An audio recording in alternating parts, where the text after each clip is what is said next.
The room was tense, every eye on the naval briefing as Admiral Harris paced in front of the officers. He was known for his sharp wit and intimidating presence, and today, he decided to test someone new. With a sly grin, he leaned forward and asked her a question he thought would be simpler, question meant to tease. "What's your rank?" he said, clearly expecting a modest answer. But what happened next would leave everyone frozen in disbelief. The officer standing before him didn't flinch. She met his gaze steadily and, without a hint of hesitation, said, "Fleet Commander." The words hung in the air like a thunderclap, shocking the entire room. Whispers broke out among the junior officers, but the reaction from the Admiral was something no one could have predicted. His confident posture faltered, his face drained of color, and he staggered back, clearly unprepared for the weight of her answer. It wasn't just her rank that stunned them, it was the reputation that came with it. A fleet commander wasn't just another officer. She was a leader who had commanded entire operations, earned respect from every corner of the Navy, and carried authority that even the most seasoned officers rarely challenged. The tension in the room was electric, and for a moment,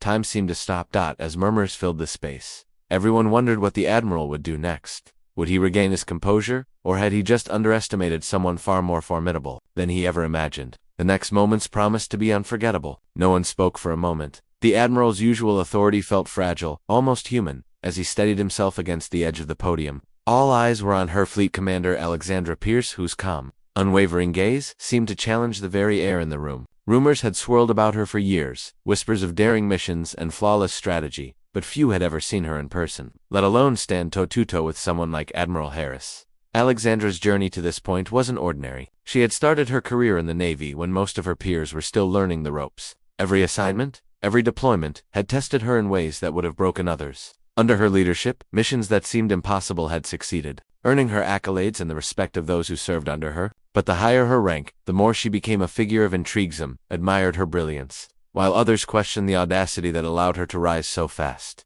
The room still buzzed with tension, the officers shifting nervously as they tried to read the Admiral's reaction. Harris was not used to being unsettled. He had commanded fleets, trained the best, and faced crises that would shake most leaders to their core. Yet something about Alexandra's presence, and the confidence in her voice, had thrown him off balance. As whispers spread through the briefing room, one question hung heavier than the rest. What exactly had Fleet Commander Pierce done to earn a rank so high, so fast, that even a seasoned admiral could falter in her presence?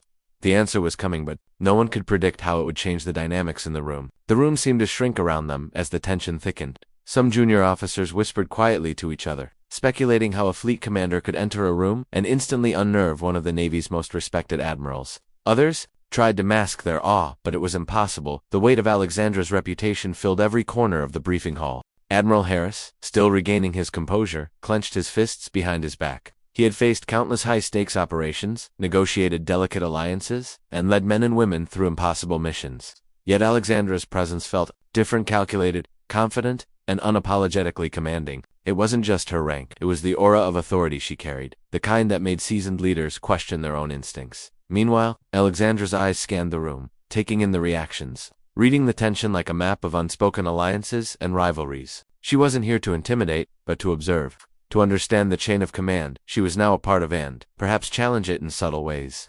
The younger officers admired her silently, some even daring to imagine what it would be like to serve under someone who could shift the balance of power with a single sentence. At the back of the room, murmurs hinted at a subplot no one had yet fully grasped, whispers of a covert mission, a project that had tested Alexandra's limits, a feat so secret that even the Admiral himself had only glimpsed fragments. Could it be that the Admiral's reaction was not just surprise, but recognition of a strategy or operation he hadn't anticipated? Every second stretched longer as the room held its collective breath. The conflict was no longer just between two high-ranking officers. It was a ripple through the Navy itself, a tension that threatened to reshape alliances, reveal hidden ambitions, and leave everyone wondering who truly held the upper hand. The room was electric now, every officer on edge, feeling the tension coil tighter with each passing second. Admiral Harris stood rigid, his mind racing as he tried to process what had just happened. Fleet Commander Alexandra Pierce wasn't just a name on a roster, she was a force. Someone whose presence challenged the hierarchy, the traditions, even his own authority. He could feel the eyes of the room on him, measuring, waiting for his next move.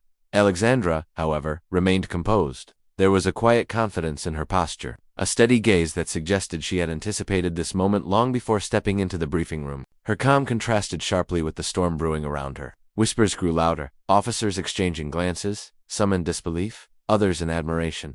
Every subtle movement she made seemed deliberate, each step a reminder that she was not just any officer. She was a fleet commander, someone who commanded respect without demanding it. At the back, a few of the younger officers shifted nervously, sensing the undercurrent of power struggle. Some remembered stories of Alexandra's previous missions, high-risk operations executed flawlessly, decisions made under pressure that had turned the tide of battles. If those stories were true, then what they were witnessing now was not merely an exchange of ranks, but a collision of experience, strategy, and authority. The Admiral's voice finally broke the silence. Sharp and controlled, but there was an edge to it that betrayed his uncertainty. "Fleet Commander, tell me more about your recent operations," he said, attempting to regain control. Alexandra's response, measured and precise, hinted at secrets and successes that none of the officers had heard before, leaving everyone leaning forward, straining to catch every word. Every eye in the room was locked on her. The air was thick with anticipation, as if the next revelation could shift everything: careers, reputations, even the very balance of power within the Navy. The moment teetered on the edge, every heartbeat echoing the unspoken question: what would happen when Fleet Commander Pierce revealed the truth behind her rank? Alexandra remained composed, but there was a quiet satisfaction in her expression. She had proven that authority was more than a title, and that competence and courage could earn respect in ways that tradition alone never could. The classified operation, the unexpected maneuvers, the shock to the Admiral had underscored a simple truth: real leadership often comes from anticipating the unexpected and acting decisively when it matters most. As the officers left the room, whispers of admiration and curiosity filled the halls. Fleet Commander Pierce had left a mark not just on the records or reports, but in the minds of everyone who had witnessed her in action. And while the mission had concluded, one thing was clear: the Navy would never view command, or its possibilities, the same way again.